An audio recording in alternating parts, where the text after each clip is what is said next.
ہماری تاریخ میں ایک نام ہے عبداللہ بن زید کا۔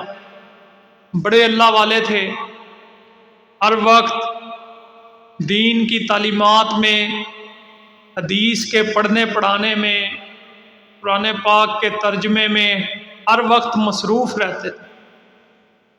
اتنا مصروف رہتے تھے کہ انہوں نے شادی بھی نہیں کی، زندگی ایسے ہی گزرتی چلی گئی حتیٰ کہ بڑھاپا آ گیا۔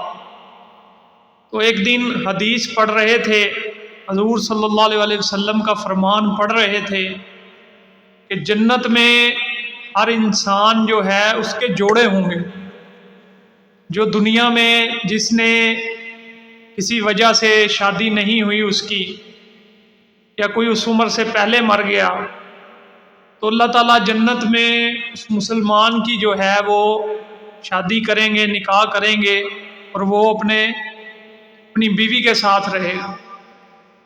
تو جب یہ پڑھا انہوں نے تو ان کے دل میں خیال آیا کہ اب بڑھاپا آ گیا، زندگی تو ایسے ہی گزر گئی، تو جنت میں تو اللہ تعالیٰ مجھے بیوی دیں گے ہی، وہ جو میری جنت کی بیوی ہے وہ جانے کیسی ہوگی۔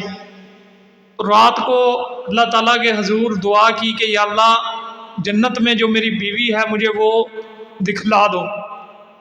تو پہلے دن تو دعا قبول نہیں ہوئی، دوسرے دن پھر کی، پھر قبول نہیں ہوئی، پھر تیسرے دن کی تو اللہ تعالیٰ نے دعا قبول فرما لی، اور ان کو خواب میں ان کی جو جنت کی بیوی ہے وہ دکھائی۔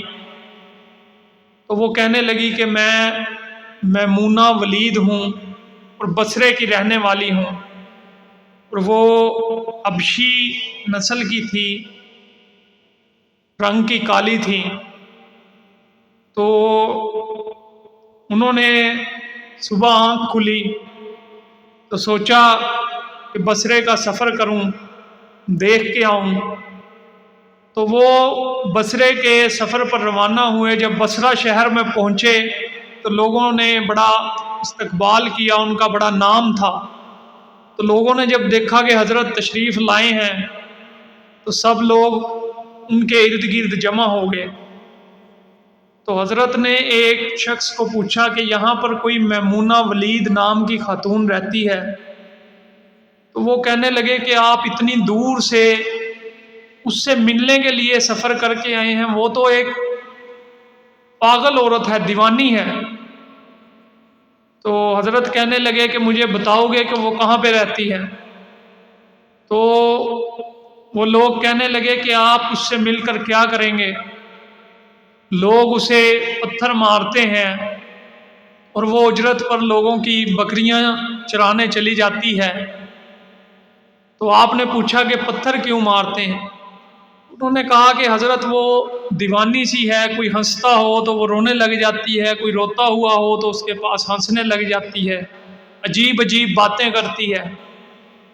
تو فرمایا کہ اب وہ مجھے بتاؤ کہاں ملے گی؟ انہوں نے فرمایا کہ شام کو وہ آ جائے گی، ابھی تو وہ اس جنگل کی طرف گئی ہے بکریاں چرانے۔ تو حضرت وہیں پر پیچھے جنگل میں چل دیے۔ تو جب جنگل میں گئے تو وہاں پر دیکھا کہ خوفناک جانور ہیں، تو بڑے حیران ہوئے کہ یہاں پر ایک اکیلی خاتون بکریاں کیسے چرا رہی۔ ان کی حیرانگی اور زیادہ بڑی جب انہوں نے دیکھا کہ آگے ایک بکریوں کا ریوڑ ہے اور اس کے ارد گرد جو ہیں وہ شیر، جنگلی جانور پھر رہے ہیں، اور ان بکریوں کو کچھ نہیں کہہ رہے بلکہ ان کی حفاظت کر رہے ہیں، اور پاس ہی ایک خاتون مسلے کے اوپر بیٹھی نماز پڑھ رہی۔ تو وہ بڑے حیران ہوئے، اور وہاں خواب میں ان کو پہلے دیکھ چکے تھے تو پہچان لیا، جا کر پاس کھڑے ہو گئے۔ تو میمونہ نے جب سلام پھیرا اور سلام پھیر کے کہنے لگی کہ ملنے کا وعدہ تو جنت میں تھا، تم یہاں کیا لینے آ گئے؟ تو وہ بڑے حیران ہوئے کہ یہ تو اللہ تعالیٰ نے مجھے میری دعا کے اوپر بتلایا تھا، اس کو کیسے معلوم ہو گیا؟ تو پھر پوچھنے لگے تو میمونہ ولید اس سے کہنے لگی کہ جس اللہ نے تمہیں خواب میں مجھے دکھایا اسی نے مجھے بھی بتا دیا۔ تو وہ کہنے لگے کہ میں یہ دیکھ کر بڑا حیران ہوں کہ فطرت کیسے بدل گئی۔ شیر کا کام تو بکری کو کھانا ہے، بکری کی حفاظت نہیں ہے، تو یہ کب سے ہو گیا؟ میں تو یہ دیکھ کے بہت حیران ہوں۔ تو وہ کہنے لگی کہ جب سے میں نے اپنے اللہ سے صلح کی ہے تو ان جانوروں نے بھی مجھ سے صلح کر لی۔ اب میں سارا دن اپنے اللہ کی عبادت کرتی ہوں اور یہ جانور جو ہیں میری بکریوں کو چراتے ہیں۔ تو میرے بھائیوں، اللہ سے صلح کرو۔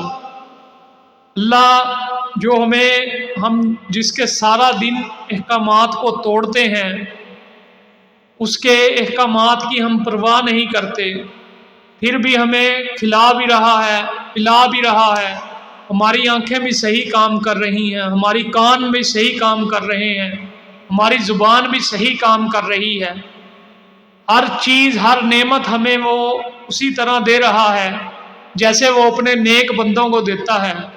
پھر یہ کتنی کمظرفی کی بات ہے کہ انسان اللہ تعالیٰ کے احکامات کو توڑے۔ کامیابی میرے بھائیوں اسی میں ہے کہ ہم اللہ تعالیٰ کی رضا والی زندگی گزاریں۔